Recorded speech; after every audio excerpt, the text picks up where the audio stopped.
এই মানুষ জীবনে আল্লাহর পথে আসবে না, নবীর তরিকা মানবে না। আল্লাহর ভয়, জাহান্নামের আযাবের ভয় অন্তরে জমা করো। এই জাহান্নামের ভয় অন্তরে জমা করার কারণে আমার নবী পর্যন্ত আম্মা জানের হুজরায় বসে বসে কান্না করেন। আবু বকর নামাজে দাঁড়ায়া সারা রাত কান্নার আওয়াজ। মালিকের আদালতে আমি কেমনে দাঁড়াইয়া হিসাব দিব? জান্নাতের টিকিট হাতে পাইয়া আবু বকরের চোখে পানি, জান্নাতের টিকিট হাতে পাইয়া ওমরের চোখে পানি, জান্নাতের সুসংবাদ পাইয়া ওসমানের কান্না, কান্না করে করে বেউস। আমার আল্লাহ কোরআনে বলে, ভাগবি কই? আমার আল্লাহ কোরআনে বলেন, ও মানুষ তুই এত নিষ্ঠুর কেন, নিমক হারাম কেন?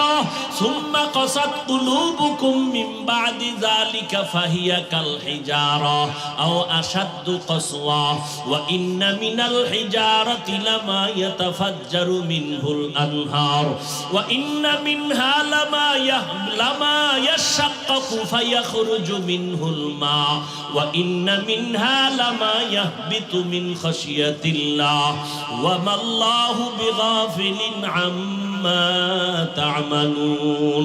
কোরআনের আয়াত অস্বীকার করবি কিভাবে রে বাবা? আল্লাহ বলে, দেখ তোদের কলবটা তো নষ্ট হয়ে গেল কেন? অথচ আমি মাওলার আযাবের ভয়, ওরে পাথরের থেকে কান্নার পানি তাকাইয়া দেখ। আমার আল্লাহর কোরআন বলে, আল্লাহর আযাবের ভয়ে, জাহান্নামের ভয়ে পাথর কাঁদতেছে। ওরে তুই জাফলং সিলেটে গিয়া দেখো পাথর থেকে ঝর্ণা বাহির হয়ে পানি পড়ে না। আল্লাহর কোরআনের আয়াত বলে কান্না করে জাহান্নামের ভয়ে। কারণ আল্লাহ সূরা তাহরিমে বলেন, মানুষ আর পাথর দ্বারা জাহান্নামের আগুন জ্বালানো হবে। ওয়াকুদুহান নাস ওয়াল হিজারা, আল্লাহ জাহান্নামের আগুনের ইন্ধন বানাবেন মানুষ আর পাথর। ও আল্লাহর বান্দারা, কিছু কিছু পাথর অনবরত কাঁদে, আবার কিছু পাথর আছে আল্লাহর আযাবের ভয়ে ফেটে যায়। আবার কিছু পাথর আছে আজকে গিয়া সকালে দেখবা সিলেটের পাথর এই জায়গায়, কালকে দেখবা আর এক জায়গায়। দর্জনে দইরা যেই পাথর সরাইতে পারে না, ওই পাথর নিজে নিজে দেখবা আজকে এক জায়গায়, কালকে আর এক জায়গায়। আল্লাহ কোরআনে বলেন, মিন খাশিয়াতিল্লাহ, আল্লাহর আযাবের ভয়ের ভিতরে কাজ করতেছে। একটা পাথর যদি আল্লাহর ভয়ে, আযাবের ভয়ে কান্না করে, ও মানুষ তুমি এত নিষ্ঠুর কেন? তোমার চোখে কেন পানি আসবে না? তোমার নবী কানলেন, তোমার কলিজার সাহাবায়ে কেরামরা কান্না করলেন। ও নবীর আশিক উম্মতের দল, জান্নাতের টিকিট পাইয়া এত তাদের ইলম, এত আমল, এত তাকওয়া, তারপরেও যদি তারা কান্না করেন, তোমার কপাল এত খারাপ, নিজেও কান্না করো না, কেউ যদি কান্না করে তাও পছন্দ করো না। অথচ আল্লাহর কোরআন বলে, ফালিয়াযহাকু কালিলা ওয়ালিয়াবকু কাসীরা, কম হাসো, বেশি বেশি কান্না করো। বেশির কোনো সীমানা নাই যে তুমি 2 বছর কাঁদবা, দৈনিক একবার কাঁদবা না, কান্না করো। নূহ আলাইহিস সালামের কান্না, ইতিহাস পড়ো, এত কান্না যে আল্লাহ, নূহ নবীর নাম হলো আব্দুল গফফার। নূহ নবীকে কোরআন শরীফে আব্দুল গফফার বলে আল্লাহ ডাকেন নাই, নূহ নবীর কান্নার শব্দ দিয়া ডাকছেন। আল্লাহ ডাকছেন, ইয়া নূহ, ও কান্নাওয়ালা গোলাম, ইন্না ইদ্দাতাশ শুহুরি ইনদাল্লাহি 12 শাহরান ফি কিতাবিল্লাহ ইয়াউমা খালাকাস সামাওয়াতি ওয়াল আরদ মিনহা আরবাআতুন হুরুম যালিকাদ দীনুল কাইয়্যিম। আল্লাহ বলেন, গণনার আকারে বছরে মাস 12টা, এর মধ্যে 4 মাস হলো দামি। কয় মাস?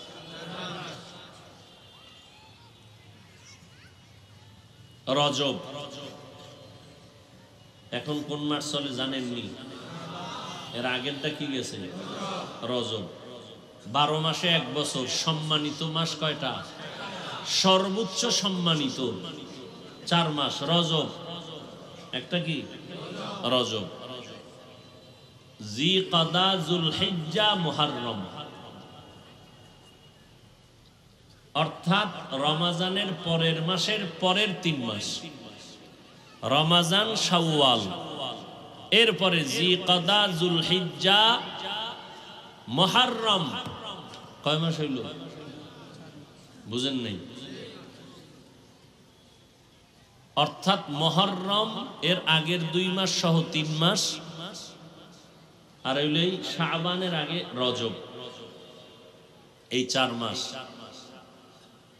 এই 4 মাস সম্মানিত কেন, তো অন্য মাসগুলো অসম্মানিত, এরকম একটা প্রশ্ন বলে না। এই 4 মাসে যুদ্ধ করা নিষেধ, ওই প্রেক্ষাপটে আয়াত নাজিল হয়েছিল। এ নিয়ে অনেক আলোচনা এখানে আছে, তবে এখন কিন্তু ওই আইন নেই যে এই 4 মাসে যুদ্ধ করা যাবে না, এই আইন এখন নেই। প্রশ্ন হলো, হাদিস শরীফে আছে সাইয়্যিদুশ শুহুর শাহরু রমাদান, পুরা মাসের মধ্যে যত মাস আছে বছরের মধ্যে সাইয়্যিদ সরদার হলো রমজান। কিন্তু এই 4 মাসের যে নাম কইলাম, এর মধ্যে রমজান কত নম্বরে আছে জানেন? বুঝেন নেই? বছরে 12 মাস, 4 মাস সম্মানিত, রজব, জিকাদা, যুলহিজ্জা, মুহররম, কয় মাস হইল? রমজান আছে কয় নম্বরে? আবার নাম শুনাই, রজব, জিকাদা, যুলহিজ্জা, মুহররম, রমজান আছে কত নম্বরে? হ্যাঁ, এখনো বুঝেন নাই? রমজানের নাম এখানে 12 মাসের মধ্যে 4 মাস বড় দামি, তবে রমজান গেল কই? নবী বলেন সাইয়্যিদুশ শুহুর, সমস্ত মাসের মধ্যে সরদার হলো শাহরু রমাজান। রমজানের নামটা নাই কেন? রোজার বয়ান করতে লাগবে অনেক টাইম, কিছু বয়ান কইরা মাঝখানে আছে কিলাকিলি, কিলাকিলি আছে না? বাতেলেরা বলে আমরা 20 পর্ব না, আমগো মাজা ব্যথা 8-এর বেশি নয়। মাজা ব্যথা হলা আছে না নেই? এখানে বউ কিলাকিলি আছে না নাই? আল্লাহ হেদায়েত দান করেন। বাতিলের বিরুদ্ধে কথা বলা হিংসা না সুন্নত? বলেন না কেন? হিংসুক হিংসায় জ্বলে জ্বলে ছাই হয়ে যাচ্ছে, আমরা ওদের হিংসায় না পড়ে কাজ করার দ্বারা আমাদের কাজ আগায় যাইতেছে। কথা বলেন না কেন? একজনে বলে কওমি মাদ্রাসা কম না বেশি? বলেন তো, বলেন তো। আমি শুরুতেই বলছি, আপনি মানেন না মানেন, সত্য কথাটার সাক্ষী দিয়েন। যুবকেরাও বলবা তোমরা সবাই শিক্ষিত, আমরা হইলাম সমাজের বোকা মানুষ। তোমরাই তো বলো টুপিওয়ালাদের মাথায় কিচ্ছু নাই, সব বোকা। তো মনে করে এর মধ্যে আমি হইলাম তোমাদের নজরে আরো বড় বোকা। তা আমি বোকার বয়ান শুনতে আসছো কেন? যাক, এ প্রশ্ন ভিন্ন। খোদায় যদি কবুল করে ফিরায় কে? আর খোদায় যদি কপাল পুরিয়া দেয়, তো আমি হাফিজুর রহমান কেন, হাটহাজারির হুজুর কেন, মক্কা মদিনার ইমাম কেন, স্বয়ং নবী বয়ান করলেও কালেমা পড়ে না? এরকম কত বড় নিকৃষ্ট বেঈমান হলে রসুলের বয়ানও কালেমা পড়ে না? 2-1টা বেঈমানের নাম জানেননি? বলেন তো। আবু জাহাল, আবু লাহাব, কেমন নিকৃষ্ট কপাল পোড়া, রাহমাতুল লিল আলামিনের বয়ানেও কালেমা পড়ে না, বরং বিরোধিতা করে। আর আমার মাওলায় যদি কপালটা খুলে দেন, নবীজিরে জবাই করতে আসিয়াও কালেমা পড়ে মুসলমান হয়। এরকম সান কপাল্লাকে জোরে বলো, এর নাম কপাল। এই পণ্ডিতেরা, এর নাম কপাল। কপাল যদি পুরিয়া যায়, রহমতের নবীর বয়ানও কালেমা কপালে আসে না। কপাল যদি খুলে যায়, নবীরে জবাই করতে এসেও বান্দা কালেমা পড়ে মুসলমান হয়ে যায়। এরে আল্লাহর গোলাম, এখানে আপনারা ওয়াজের প্যান্ডেলে আসছেন, কিন্তু বহু কপাল পোড়ারা প্যান্ডেলে ঢুকতে পারে নাই, বাইরে দোকানে আড্ডা করে কবিরা গুনাহ করে। কপাল ভালো না পোড়া? আবার একদল ওয়াজের প্যান্ডেলে ঢুকছে ঠিক, কিন্তু কপাল বড় খারাপ। ওলামায়ে কেরামের কথা শুনতে কপাল নাই, গজবের মোবাইল নিয়ে ব্যস্ত হয়ে আছে। কপাল পোড়া। কপাল ভালো না পোড়া? এই যে আপনারা এই মোবাইলওয়ালার গোলামেরা যে মোবাইলটা ধইরা রাখছো, আমার ছবি মোবাইলে নিতেছো, এক নাম্বার কথা, ছবি কি ওখান থেকে স্পষ্ট আসবে? সত্য কথা বলতে বলছি না? তুমি 200 হাত দূরে বসে যে মোবাইলটা ধরছো, ছবি স্পষ্ট আসবে? বয়ান স্পষ্ট আসবে? তুমি যে কামটা করতেছো, এই কামটা তো মিডিয়াওয়ালারা নিখুঁত ভাবে করে, তোমারে শয়তানে লারেনি। তোমার কপাল এত খারাপ কেন? তুমি বেহেশতের বাগানে বইয়া এরপরে এইটা করো কেন? এটা তো এমন একটা বেহেশতের বাগান যে বসার সাথে সাথে সব গুনাহ মাফ। তোমার কাজটাই তো মিডিয়াওয়ালারা করে নিখুঁত ভাবে, সেখান থেকে ডাউনলোড করে নিয়ে যাবা। তুমি কেন মোবাইল নিয়ে বসে আছো? নাম্বার 2, এই যে ছবি তুলতেছো, সরকারের অর্ডার আর মদিনাওয়ালার অর্ডার ছাড়া ছবি তোলা 1000 কোটি বার হারাম। হারাম, কবিরা গুনাহ, কবিরা গুনাহ, কবিরা গুনাহ। আল্লাহর কসম, আমি মুসলমানের বাচ্চা হয়ে বলছি, আমি রসুলের মোহাব্বত নিয়ে বলছি, আল্লাহর আইন, রসুলের তরিকার অনুমতি ছাড়া, সরকারের অর্ডার ছাড়া ছবি তোলা হারাম, 1000 কোটি বার হারাম, কবিরা গুনাহ। তুমি ছবি তুলো কেন? কি তোমার কাছে কি শরীয়তের দলিল আছে বলো? সরকারের অর্ডার বলেন না কেন? যুবক বাবারা জবাব দাও, বেয়াদবি মাপ চাই, আল্লাহর হস্তে মাপ চাই, আমি জাহান্নাম থেকে বাঁচাবার জন্য বলছি। তুমি যে ছবি উঠাইতেছো, এই ছবি উঠানো তো অনর্থক, সম্পূর্ণ কবিরা গুনাহ। বর্ষ বেহেশতেছো কবিরা গুনাহ। এ কথা বলবে কে, শুনবে কে? মানুষের মেধা এত নষ্ট যে বক্তা বাদ দিবে, তারপরে আকাম বাদ দিবে না। বক্তা দাওয়াত বাদ, এই বক্তারে আর দাওয়াত দেয়া যাবে না, কিন্তু আমাকে আকাম চলবে। কে বলবে এই কথা, কে শুনবে এই কথা? আল্লাহর জন্য বললাম, রসুলের মুহাব্বতে আল্লাহ আমাকে মাফ করেন। কিছু হোক বা না হোক, বলার দায়িত্ব আমার। ওয়াজাক্কির ফা ইন্না যিকরা তানফাউল মুমিনিন। কোরআনের আয়াত, আলোচনা চালায় যাও, মানুক আর না মানুক, ফায়দা থেকে খালি না। একটা লোক যদি হেদায়েতে আসে না, আর অনর্থক ছবি তুলে কবিরা গুনাহ। হাদিস শরীফ খুলো, ব্যানার দি লাগাও আহলে হাদিস, তোমাকে হাদিস মানারই কই? হাদিসে আছে ছবি তুলনেওয়ালাদের আযাব কিয়ামতের দিন বেশি হবে। কিয়ামতের দিন আযাব তাদের বেশি হবে যারা অনর্থক ছবি তুলে। এই যে ভিডিও করে, নিয়েও তো অনেক ইখতিলাফ। আমাদের মুরব্বীরা তো এগুলো পছন্দই করেন না। আমরা কিছু বলি না, একবার তো বন্ধ করে দিছিলাম। কিছু ফায়দা যদি হয় সেই ক্ষেত্রে একটু ছাড় দিছি, চুপচাপ থাকি। তার মানে এটা না যে এটা আমার কলিজা দিয়ে মহব্বত করে। অনেকে তো টাকা দিয়ে মিডিয়া এনে বসায়, কি জন্য করে আল্লাহই ভালো জানেন। দুনিয়ার মানুষ বিচার করে উপরের হালাত দেখে, আল্লাহ বিচার করে কলব দেখে। ওই ঘটনা কখন শোনাবো? কিয়ামতের দিন আল্লাহ 3 ব্যক্তিকে ডাকবেন। দুনিয়ার সব বিবেক বলে এরা জান্নাতি, আল্লাহ কয় এগো শিকল লাগাও জাহান্নামের। দেখেন, দুনিয়ার সবাই বলে 3 জন লোক জান্নাতি। 1 নাম্বার আল্লাহর কাছে দাঁড় করাবেন, প্রথম যে শহীদ, যুদ্ধের ময়দানে গলা কেটে ফেলেছে। আল্লাহ বলবে, শহীদ তুমি যুদ্ধে গেছো কেন? তোমার গায়ে রক্ত লাগানো কেন?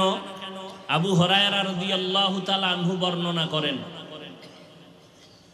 শহীদ বলবে আল্লাহ দ্বীনের জন্য যুদ্ধ করেছি। আল্লাহ কয় এটা তো দুনিয়াওয়ালারা সবাই জানে তুমি দ্বীনের জন্য করছো। না, আমি আল্লাহ তো তোমার ভিতরের খবর জানি, তুমি নিজের জন্য করেছো। মানুষ তোমাকে জানো যোদ্ধা বলে, মানুষ জানি উপরেরটা, আমি জানি ভিতরেরটা।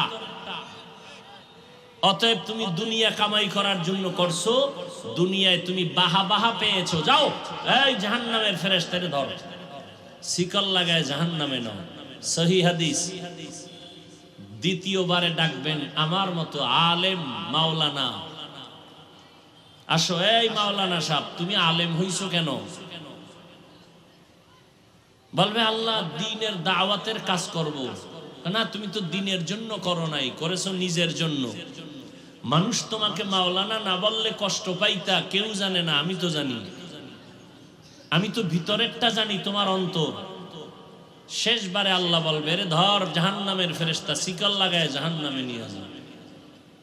তৃতীয় ব্যক্তি হবে দানবীর, দান সৎকা করে, মাদ্রাসা মসজিদ করে, কালভার্ট করে, রাস্তাঘাট করে, এতিম অসহায়কে সহযোগিতা করে। এরও ধৈর্য আল্লাহ বলবেন কেন করছো? কয় তোমার জন্য। কয় না, আলহাজ না লেখলে মেজাজ গরম করতি, কেউ জানে না, আমি তো জানি। টাকা পয়সা দান করছো, নামটা ছোট কইরা লেখছে, মনে কষ্ট পাইছো, কেউ জানে না, আমি তো জানি। তুমি তো দুনিয়ায় দান সৎকা করছো, তোমার নামটা সাইনবোর্ডে থাকবে দানবীর, তাহলে তুমি দুনিয়া পাইছো। আসলে যা চাইছো তা দুনিয়ায় পেয়ে গেছো, আমার কাছে কিছু নাই। জাহান্নামের ফেরেশতাকে ধরে শিকল লাগায় জাহান্নামে নিয়ে যাও। কিসের বড়াই করেন? আল্লাহ হেদায়েত দান করুন। তো রমজানের রোজা আল্লাহ ফরজ করেছেন। আল্লাহ ডাইরেক্ট যদি বলেন এত কিছু ঘুরাই ফিরায় না, আল্লাহ যদি বলেন হুকুম দিলাম রোজা রাখ, ডাইরেক্ট আল্লাহ না বলে একটু ঘুরাইয়া বলছেন মায়া লাগাইয়া। ও বন্ধুরা, আল্লাহ খুব মোহাব্বতের ডাক হলো মুমিন। মুমিন মানে আল্লাহর বন্ধু ছাড়া অন্য কেউ, আল্লাহর মুমিন ছাড়া আল্লাহর অন্য কোনো আপন কেউ নেই। আল্লাহর সব থেকে বেশি আপন বন্ধু যারা মুমিন তারা। এক নাম্বার আল্লাহ কয় এই আমার বন্ধুরা। তো বন্ধুরে ডাক দিছে, বন্ধু তো বন্ধুর সাথে মোহাব্বতে কঠিন কথা বললেও মানতে বাধ্য। এই জন্য আল্লাহ প্রথম ব্যবহার করলেন তুমি আমার প্রিয় বন্ধু। তোমাকে একটা কথা বলি, কি রমজান আসতেছে, বরকতের মাস, একটা রোজা রাখবা। তো সেটা কেমন? কয় সারাদিন না খায়া থাকতে হবে। এটা কেমন কষ্টের কাজ? কয় না না, তোমার কষ্টের কিছু নাই, তোমার পূর্বে যারা বাপ দাদা গেছিল এরাও রাখছে। ও তারা যদি রাখতে পারে তাহলে আমিও ইনশাআল্লাহ পারবো। আল্লাহ এভাবে হুকুমটা আসান করে দিলেন। কেন করবা? আমার তাকওয়া অর্জন করবা। তাকওয়া অর্জন করতে পারলেই আমি দুনিয়াতে 6টা পুরস্কার তোমাকে দিব, আখিরাতে 2টা পুরস্কার দান করব। দুনিয়ায় পুরস্কার 6টা, আখিরাতে পুরস্কার হলো 2টা। কাদের জন্য? যারা তাকওয়া অর্জন করবে। রমজানের সাথে তাকওয়ার সম্পর্ক বড় গভীর। বছরে 12টা মাস, 4 মাস বড় দামি, তবে রমজান নামটা কেন সেখানে নাই? উদাহরণত আমি বলি, আম্মা জান আয়েশা রাদিয়াল্লাহু তাআলা আনহা একদিন নবীকে বললেন, হে পয়গম্বর, আপনার হাতে গড়া সাহাবীদের মধ্যে একটু বলবেন মর্যাদায় কে আগানো। আম্মা জান মনে মনে ভাবছেন আমার আব্বার নাম কইবেন। আব্বাকে নবীও বুঝছেন, নবী ঘুরাই দিছেন। কয় আমার সাহাবীদের মধ্যে দামি আমার সাহাবী ওমর। আম্মা জান আশ্চর্য হয়ে গেলেন, বাবার নাম না বলে ওমরের নাম বললেন। বেশি কথাও বলা যায় না, কারণ রহমতের নবী আমার প্রত্যেকটা কথার আদব আছে। একবার এক আবদার করতে গিয়া আল্লাহ আয়াত নাযিল করে বলছেন, নবী তাড়াতাড়ি আপনার স্ত্রীদের তওবা করতে বলেন, যদি তওবা না করে একসাথে সব বিবি তালাক দিয়ে দিবেন, একসাথে সব তালাক। আর নাইলে তাড়াতাড়ি বলেন তওবা করতে। ইয়া নিসা আন-নবী লাস্তুন্না কাআহাদিন মিনান নিসাঈ ইত্তাকাইতুন্না ফালা তাখদা'না বিল কওল فيطمع الذي في قلبه مرض وقلن قولا معروفا। আবার কোন কথা কইয়ে ফেসে বলি, জিগাইলাম আপনার সাহাবীদের মধ্যে দামি কে? আব্বা জানের নাম না বলে ওমরের নাম বলেছেন। নবীও বুঝে শুনে একটু ঘুরায় বলছেন, ও আয়েশা জাননি ওমরের দাম কত? আকাশের দিকে নক্ষত্রগুলো দেখো, নক্ষত্রগুলো যেমন অগণিত, আমার ওমরের আমলটাও তেমন অগণিত আমল। বাবার নামটা কইল না, ভিতরে ভিতরে একটু খুব খুঁতখুত করতেছে, কি করি? জিগাইলাম বাবার নাম হুনার জন্য, কইল না। এখন কি করা যায়? নবীও কয় না, আম্মা জানো সাহস পায় না, নবীও কিছু কয় না, চুপ। আম্মা জান এক পর্যায়ে বলেই ফেললেন, আর ভিতরে রাখতে পারলেন না, আমার আব্বা জানের নাম নাই। তোমার বাবা আবু বকর? বলে হ্যাঁ। তোমার বাবা আবু বকর নামটা তো স্পেশাল, সেটা তো আলাদা স্পেশাল। বছরে 12টা মাস, 4 মাস হলো দামি, রজব, জিকদা, যুলহিজ্জা, মুহররম, রমজান। কই আল্লাহ কয় এটা তো স্পেশাল। আবু বকরের নামটা কেন বলি নাই? আবু বকর আমার স্পেশাল সাহাবী। কেমন সাহাবী জানো? সারা দুনিয়ার আমার উম্মতে মুসলিমের নেক আমল যদি এক পালায় দেও, আমার আবু বকরের মাত্র 2টা আমল যদি ভিন্ন পালায় দেও, আমার আবু বকরের 2টা আমলের পাল্লা ভারী হয়ে যাবে।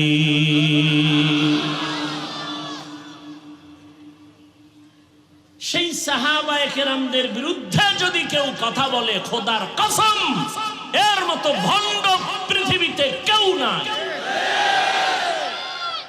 সাহাবায়ে কেরামদের বিরুদ্ধে যারা লেখবে, যারা বলবে, তারা ভণ্ড। এদেরকে যারা ভণ্ড মানে না, তারাও ভণ্ড। সাহাবায়ে কেরামের দাম কত এ নিয়ে ভিন্ন আলোচনা। এক কথায় বলবো, সমস্ত সাহাবায়ে কেরাম জান্নাতি। বলেন সব সাহাবায়ে কেরাম? নাম্বার 2, সমস্ত সাহাবায়ে কেরাম উম্মতের মডেল, আদর্শ, স্কেল। পুরা দুনিয়ার উম্মতের ঈমানের স্কেল হলো সাহাবায়ে কেরামের ঈমান। অতএব সাহাবায়ে কেরামদেরকে যদি কেউ বলে আমরা সত্যের মাপকাঠি, মিয়ারে হক মানি না, আল্লাহর কসম, আল্লাহর কসম, আল্লাহর কসম, ওয়াল্লাহি বিল্লাহি তাল্লাহি, সে ভণ্ড, রাসূলের দুশমন, ইসলামের দুশমন, ইহুদিদের পা চাটা গোলাম। এদেরকে যারা ভণ্ড বলবে না, তারাও ভণ্ড। এবার আমি 1 মিনিট সময় দিলাম, আমার কলিজার থেকে মহব্বতে বলছি, নিজের স্বার্থে বলি নাই। 1 মিনিট সময় দিলাম। জান্নাতি কোন মুমিন দিল চায় জান্নাতে যাবা, কোন প্রশ্ন যদি এই ক্ষেত্রে থাকে, দাঁড়াও। দুশমনের সাথে কোনোদিন আতাত করা যাবে না। সে আমার বাবা হলো, রাসূলের দুশমন, সে আমার দুশমন, ঠিক না? আমি আমার আব্বাকে মানি যদি আমার আব্বা আমার রসুলকে মানে। আমি আমার পীরকে মানি যদি আমার পীর আমার রসুলকে মানে। যে মানে না আমি সে তাকে আমি মানি না। মানি তারে ভিডামু, বেয়াদবি করবো, দরকার নাই। আমার দরকার কি? আমার আল্লাহ আছে না, এত টেনশনের কি আছে? কি আপনারা বলেন তো, এই জমিনের মধ্যে ওয়াজ মাহফিল কম না বেশি? আগের তুলনায় মাদ্রাসা কম না বেশি? দেওবন্দি কওমি মাদ্রাসা একটু কমছে না, বাড়ছে? আচ্ছা, তাবলিগ, সত্য কথা বলতে কইছি, কিন্তু আপনি মানেন না মানেন সেটা ভিন্ন। তাবলিগ কমছে না বাড়ছে? চরমনাই বলেন, উজানি বাড়ছে? আপনাকে বিরোধিতার ফল কই? আজীবন বিরোধিতা করলেন, ফলাফল তো একটা দরকার। কি ফল পাইলেন এই 50 বছরে? তা আমার একজনই জিজ্ঞেস বাড়লো কেন, আমি বললাম দুশ্মনের বিরোধিতার কারণে বাড়ছে। আবু জাহিল্লা মক্কায় ঘুরে আর কয় মুহাম্মদের কাছে যাবি না পাগল। যারা মোটেও যাইতো না এরাও কয় এত সুনাম শুনলাম, হঠাৎ করে পাগল কেন, দেখতে যাই। দেখতে গিয়া কালেমা পড়ে মুসলমান হয়। চরমনাইকে যদি আরো বাড়াইতে চাও তো আরো বিরোধিতা করো। তাবলিগ যদি আরো বাড়াইতে চাও তো আরো বিরোধিতা করো। কওমি মাদ্রাসা যদি বাড়াবার চিন্তা থাকে তো বিরোধিতা চালাও, আরো বাড়বে। কেমন বাড়বে? প্রত্যেকটা বাংলার ঘর হবে এক একটা কওমি মাদ্রাসা ইনশাআল্লাহ। আল্লাহ হেদায়েত দান করুন। এবার আসেন আর একটা প্রশ্ন করি, সত্য উত্তর দিবেন। তাবলিগের দ্বারা, কওমি মাদ্রাসার কারণে, দেওবন্দীদের কারণে, চরমনাইর কারণে, উজানির কারণে আমার দেশের কি পরিমাণ মানুষ বেনামাজি হয়েছে? যুবকেরা বলো বাবা, তুমি আমাকে তোমার উল্টা সাইডের মানুষ মনে করো কেন? তোমার আল্লাহ আমার আল্লাহ তো এক, তা তুমি আমাকে ভিন্ন মনে করো কেন? তোমার অন্তর এত পচা কেন? তোমার নবী আমার নবী, তোমার কোরআন আমার কোরআন, কাবা, ধর্ম, কালেমা, তুমি আমাকে আলাদা মনে করো কেন? কি বিষয় কি? আমি পাঁচকল্লি মাথায় দিছি, অন্য টুপির বিরুদ্ধে তো বলি নাই, তুমি আমারটার বিরুদ্ধে বলো কেন?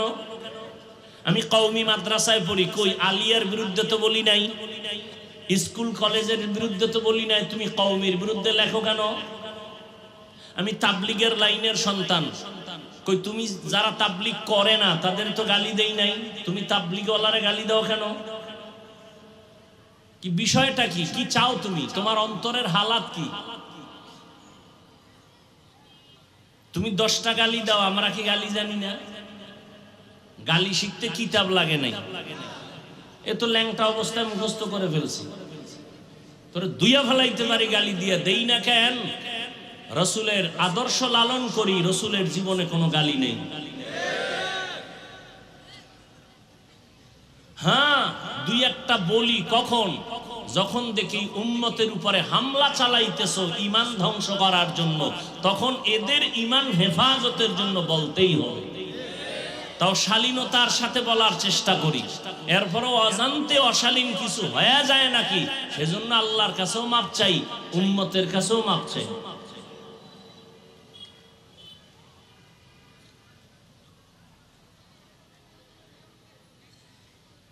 আল্লাহ সবাইকে হেদায়েত দান করুন।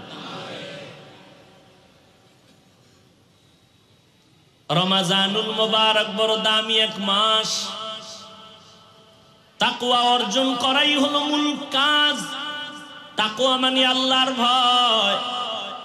ও আল্লাহর বান্দারা, এখানে আমি যদি প্রশ্ন করি আপনারা আল্লাহরে ভয় করেননি, সবাই হাত উঁচু করে বলবে আপনাদের থেকে বেশি ভয় করি, সবাই বলবে। অথচ এখানে এমন আল্লাহর আশিক আছেন যারা ফজর পড়েন নাই, জোহর পড়েন নাই, আসর পড়েন নাই, মাগরিব পড়েন নাই, এশার নামাজও পড়েন নাই। ময়দানে এশার নামাজ চলতেছিল, আমিও এখানে নামাজ পড়লাম। রাস্তায় বহু আল্লাহর বান্দারা নামাজ না পড়ে বিড়ি টানছে। মনে আছে নি কপালের কথা? একটু আগে বলছি না, কপাল। কপাল যদি পুড়ে যায় আমি কেন? রহমতের নবীও যদি বয়ান করে কপালে কালেমা আসবে না। আর কপাল যদি খুলে যায়, নবীকে জবাই করতে সেও সে কালেমা পড়ে মুসলমান হয়ে যায়। ও যুবকেরা, কপাল পুড়িস না রে বাবা। তাকওয়ার বয়ান করা সহজ, অন্তরে তাকওয়া ঢুকানো বড় কঠিন। এরে নবীর আশিক, আল্লাহর ভয় অন্তরে জমা করার মানেটা কি? নামাজ পড়ে না সেও বলে আমি আল্লাহকে ভয় করি। আসলে আল্লাহকে ভয় করার মানেটা কি? قال النبي صلى الله عليه وآله وسلم اتق المحارم تكن أعبد الناس। হারাম থেকে বেঁচে থাকো, তাহলে তুমি আল্লাহর কাছে বড় দামি হবে মানুষের মধ্য থেকে। যদি তাকওয়া অর্জন করতে পারো, তাকওয়া মানি বেশি বেশি জিকির করা না, তেলাওয়াত করার নাম তাকওয়া না, বেশি বেশি নামাজ পড়ার নাম তাকওয়া না। তাকওয়ার মূল স্লোগান হলো আল ইহতিরাজ আনিল মাসিয়া, গুনাহের থেকে বেঁচে থাকার নাম হলো তাকওয়া। রোজার সাথে তাকওয়ার কানেকশন খুব গভীর। রোজা মানি ছেড়ে দাও, তাকওয়া মানি ছেড়ে দাও। কি ছাড়বো? রোজাদার পানাহার ছেড়ে দাও। কি ছেড়ে দাও? তাকওয়া মানি গুনাহ ছেড়ে দাও। রোজা মানি বাঁচো, তাকওয়া মানিও বাঁচো। বলে কিসের থেকে বাঁচবা? ও রোজাদার, স্ত্রীদের থেকে বাঁচো, খানা দানার থেকে বাঁচো। তাকওয়া মানি গুনাহ থেকে নিজেকে বাঁচাও। এই তাকওয়া অর্জন করা মানে গুনাহ থেকে বাঁচিয়া থাকা। যেই বান্দা আল্লাহকে ভয় করবে, ওই বান্দা কখনো অন্যায় করবে না, আল্লাহর বিরুদ্ধে যাবে না। এর নাম হলো তাকওয়া। আর এই তাকওয়া যার অর্জন হবে এর নাম মুত্তাকি। আল্লাহ বলেন মুত্তাকিনদের জন্য দুনিয়াতে আমি পুরস্কার দিব 6টা, আখিরাতে দিব 2টা। আখিরাতের 1 নাম্বার পুরস্কার বিনা হিসাবে জান্নাত। দ্বিতীয় পুরস্কার হলো পর্দা ছাড়া ডাইরেক্ট আমার আল্লাহর সাথে, তাকওয়াওয়ালার সাথে হবে মুলাকাত। हर के दारत खौफे हक दर दिल मदम जन्नतुन मअवा देहद उरा मकाम जुज़बा हक ची ज़े मखाज़ इंसो जा फज़ले उआ मस्ते दर जुमला जहां। रोजार माध्यमे ताकवा अर्जन करो। তাকওয়া মানি গুনাহ থেকে বাঁচা, রোজা মানি খানার থেকে বাঁচো। এরে আল্লাহর গোলাম, রোজার মাধ্যমে বান্দা তুমি নিজেকে কন্ট্রোল করে নাও। একটা রোজার দাম কত? অন্য মাসে একটা নফল, রমাজানে যদি ওই নফলটাই আদায় করো ফরজের সমান সওয়াব। আরো আস্তে করে বলেন। ওই রমাজানে 1-এ 10, 10-এ আবার এক-একটায় 70 করে বেড়ে যাবে। একটা রোজার দাম কত? মিশকাত শরীফের হাদিস, পয়গম্বর বলেন জন্মগত একটা কাক জন্ম থেকেই যদি ডানা, এই উঠে কেন, এই কি তোমাকে ব্যারাম কি?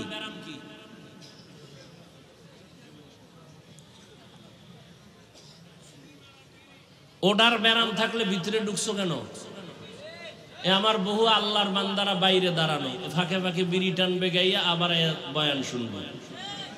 তোমরাও এগুলাকে কাতারে দাঁড়াইতা, ভিতরে ঢুকে ডিস্টার্ব করো কেন? বয়ান কি এটা মাস্তানি করার জায়গা নাকি?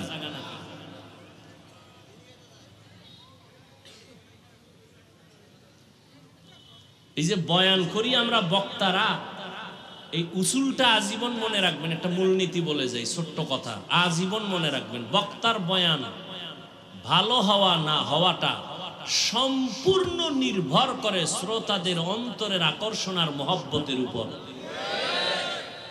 বক্তার এলেমের হেডমে বয়ান হয় না। বহু এলেমওয়ালারা মাইকের সামনে কথা কইতে না। আরে আমরা ভালো বয়ান করি, কত জায়গায় মানুষ এত কষ্ট পায় যে এত সুন্দর বয়ান করে, আজকে আমাকে এখানে বয়ান ভালো হয় নাই। এই বয়ান ভালো হওয়া না হওয়া সম্পূর্ণ নির্ভর শ্রোতাদের কলবের মোহাব্বত আর আকর্ষণের মধ্যে।